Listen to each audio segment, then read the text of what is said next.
आज आषाढी एकादशी होती म्हणून पूजा करून घेतली, सगळे देव धुवून घेतले. हे सगळं करताना कामाचा टाईम झाला. कामावर आली आणि इथे आल्यावर पहिली माझ्यासाठी एक चहा ठेवली, कारण की उपवास होता.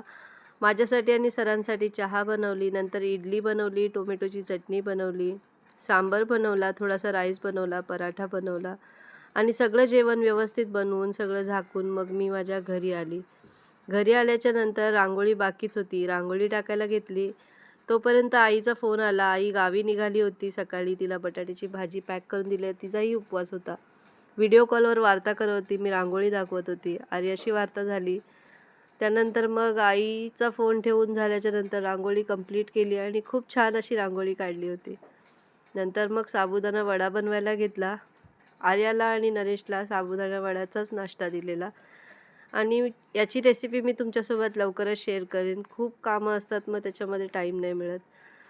आणि या लोकांना दिले तर नरेश इंट्रोडक्शन करत होता की साबुदाणा वडा खूप छान झाला आहे आणि आर्याचा तर ऑल टाईम फेवरेट असतो.